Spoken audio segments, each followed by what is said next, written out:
MK Ultra è il nome in codice per un programma segreto e illegale di esperimenti sugli esseri umani.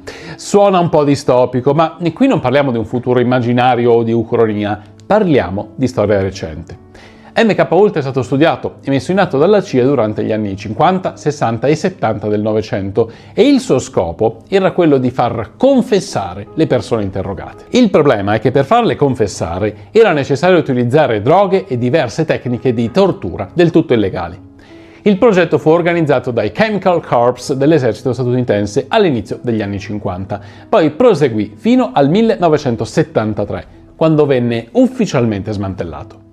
In quei 20 anni vennero condotti esperimenti segreti mediante l'utilizzo di torture e sevizie di ogni genere su cittadini statunitensi e canadesi del tutto ignari.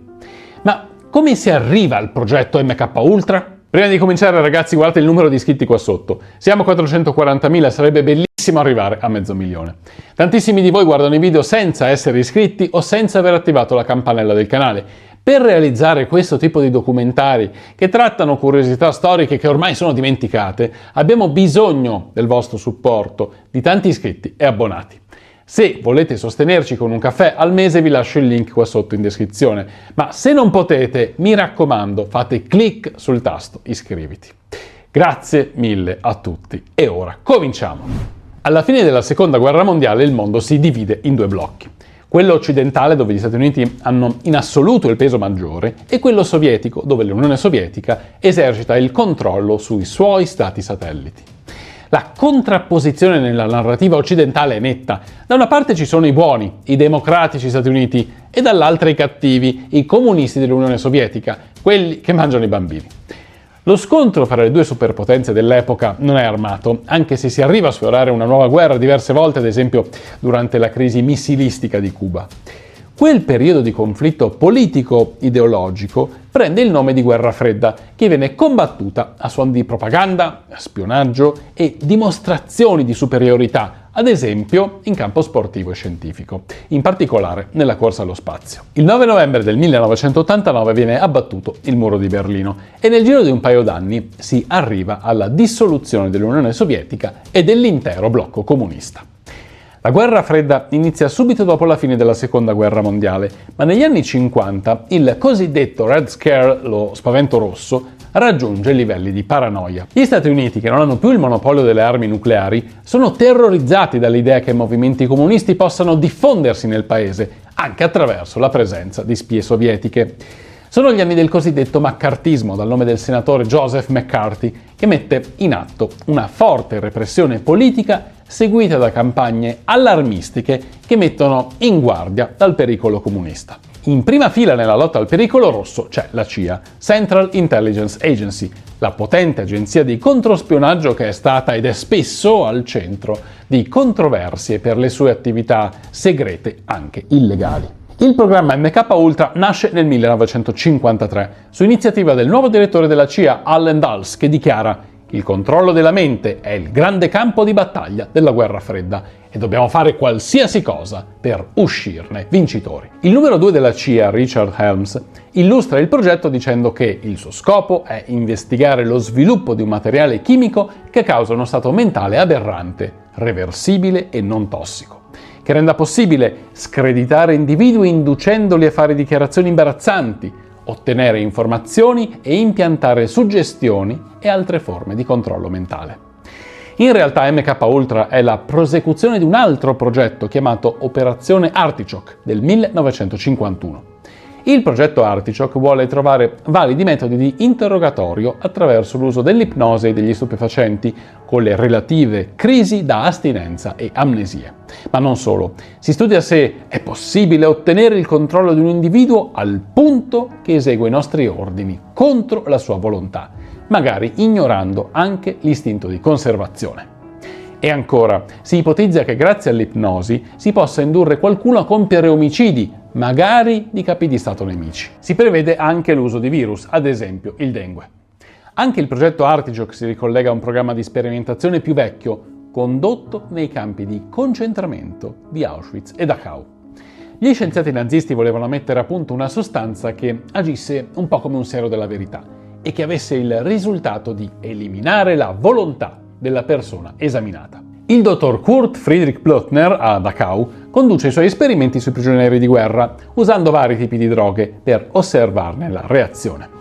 Dopo la fine della guerra, Plötner è uno dei 1600 scienziati tedeschi che gli Stati Uniti accolgono per sfruttare le loro conoscenze. E difatti prosegue le sue ricerche negli States, anche se non si ferma molto a lungo. I risultati dei suoi esperimenti sono alla base del progetto MKUltra, organizzato dalla divisione scientifica dell'intelligence e coordinato dai Chemical Corps dell'esercito statunitense. A capo di tutto c'è Sidney Gottlieb, un biochimico che viene assunto dalla CIA per la sua esperienza su veleni e funghi allucinogeni. Un personaggio visionario, all'apparenza mite e sensibile, che per 20 anni è stato uno degli uomini più potenti d'America, tanto che suo fratello viene nominato segretario di Stato quando parte il progetto MKUltra, per avere una copertura nel governo. Un uomo amante della natura e degli animali, che non si fa scrupoli nel distruggere vite ritenute sacrificabili, di progettare l'avvelenamento di capi di Stato come Fidel Castro e Patrice Lumumba e di chissà quanti altri. Un personaggio che ama i balli popolari, ma che si guadagna il soprannome di stregone nero. MKUltra ha lo scopo di trovare dei farmaci che possano controllare la mente di chi li assume. La CIA è convinta che Cina e Unione Sovietica abbiano già sviluppato qualcosa del genere e che ne abbiano fatto uso durante la guerra in Corea sui soldati statunitensi prigionieri. Gli States non possono rimanere indietro, è una questione di sicurezza nazionale. Occorre mettere a punto il famoso siero della verità per interrogare le presunte spie sovietiche, ma si fanno ricerche anche su come cancellare la memoria. Il sottoprogetto 54 si occupa di questo. Tecniche per provocare commozioni cerebrali e amnesia, utilizzando armi o onde sonore per colpire individui senza dare e lasciare segni fisici evidenti. A quanto pare questo sottoprogetto è stato abbandonato dopo un anno di ricerche. MKUltra è un progetto segretissimo, è vero, ma coinvolge laboratori di ricerca, ospedali e università. Queste istituzioni non sanno, almeno quasi mai, che i loro esperimenti rientrano in un progetto finanziato dalla CIA, perché vengono pagati attraverso fondazioni di facciata. Una volta avviata la ricerca, i servizi segreti si accontentano di esaminare i risultati dopo la loro pubblicazione su riviste scientifiche. La divisione scientifica della CIA è interessata in particolar modo allo studio dell'LSD, un allucinogeno creato meno di 20 anni prima in un laboratorio della casa farmaceutica svizzera Sandoz. Quello stupefacente è poco conosciuto, nemmeno la Sandoz sa bene che effetti può avere, però sembra una sostanza straordinaria, in grado di alterare la percezione del tempo e dello spazio, di giusto e di sbagliato, di possibile e impossibile. I primi a testarla sono gli stessi agenti del team di Gottlieb, seguendo vari step. Nel primo la assumono consapevolmente e poi si osservano tra loro, per ore prendendo appunti. Nella seconda fase, l'LSD viene somministrata senza preavviso, quindi agenti dei servizi segreti, difensori della sicurezza nazionale, accettano di farsi drogare senza sapere quando questo avverrà e che tipo di reazioni avranno. Sembra assurdo, ma è proprio quello che è successo. Con conseguenze a volte drammatiche, come il brutto viaggio di uno di loro, che dopo aver bevuto un caffè corretto all'LSD, sfugge al controllo dei colleghi e si ritrova a vagare per strada, dove ogni automobile che passava era un mostro terribile, con occhi luminosi, che lo prendeva di mira. Dopo questa prima fase il progetto si allarga con la sperimentazione all'esterno su individui che accettano di assumere LSD, senza ovviamente sapere nulla di MKUltra e delle finalità dell'esperimento. Si tratta di pazienti ricoverati in ospedali psichiatrici, di detenuti e tossicodipendenti.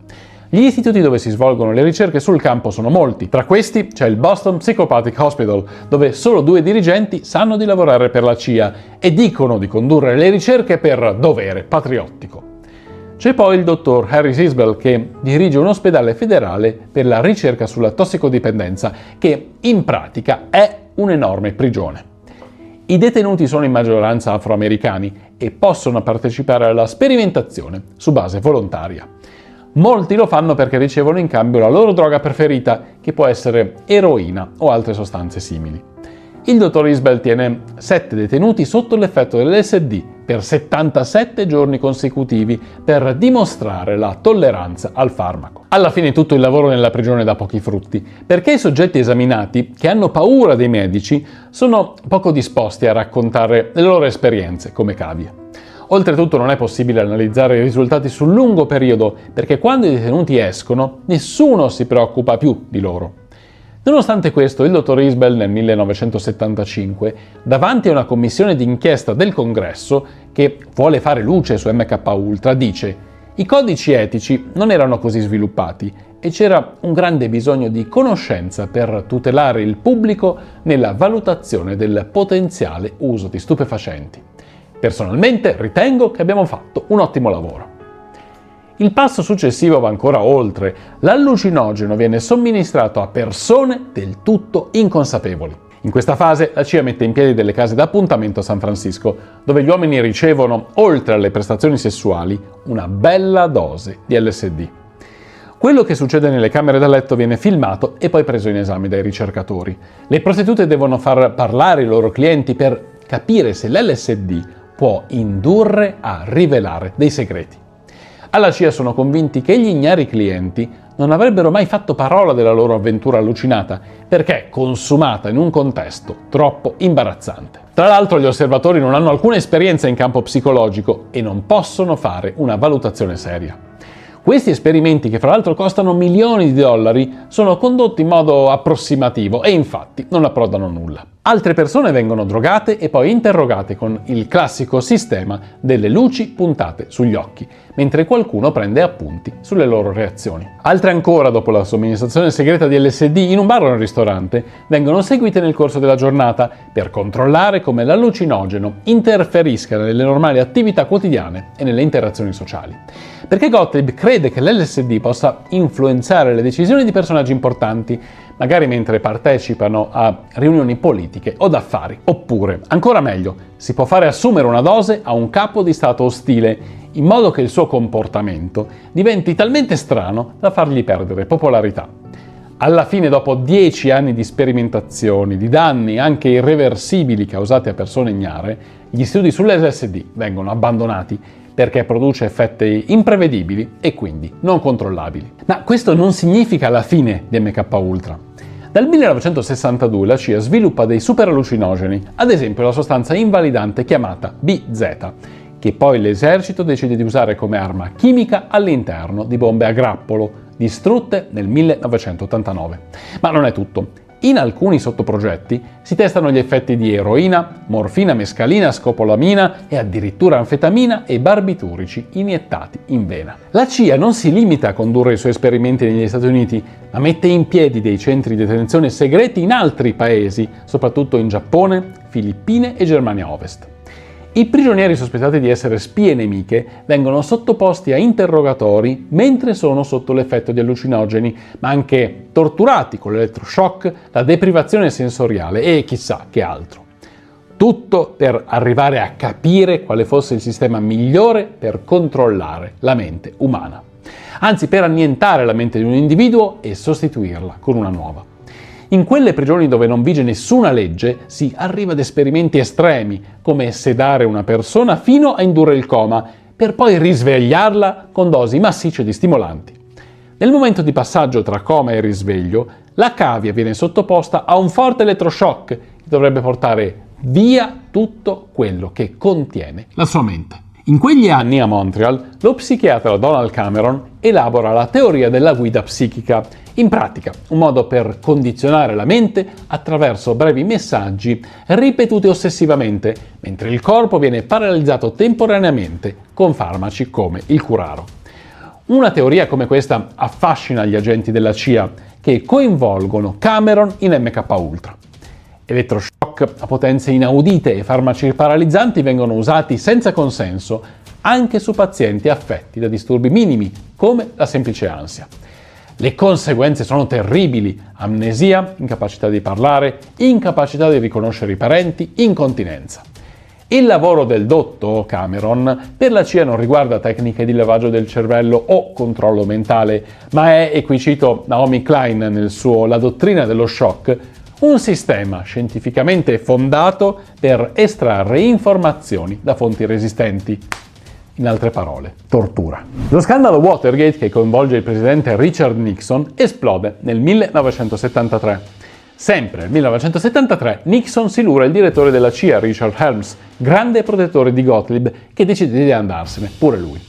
Su suo consiglio, Helms distrugge tutta la documentazione relativa a MK Ultra, ma, come dice il proverbio, il diavolo fa le pentole a non i coperchi. Circa 20.000 documenti erano stati archiviati in un posto sbagliato e vengono scoperti nel 1977. Intanto, nel 1974, il New York Times aveva pubblicato un articolo dove denunciava attività illegali della CIA nei confronti di ignari cittadini statunitensi e parla di esperimenti medici non autorizzati. Il Congresso vuole vederci chiaro attraverso indagini condotte dal Senato con il Comitato Church e dalla Presidenza della Repubblica con la Commissione Rockefeller.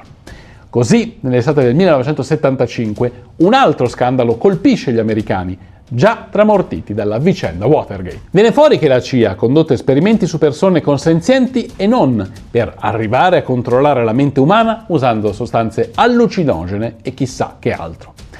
Non si riesce a scoprire molto di più perché i testimoni sono reticenti. Gottlieb, forse ha usato troppo LSD anche lui, sembra soffrire di amnesia, non ricorda le attività svolte e non ricorda nemmeno chi fossero i suoi capi. Nel 1997 si scopre qualcosa di più, ad esempio il coinvolgimento di università e istituzioni in esperimenti effettuati su persone inconsapevoli di tutti i livelli sociali, alti e bassi, nativi americani e stranieri.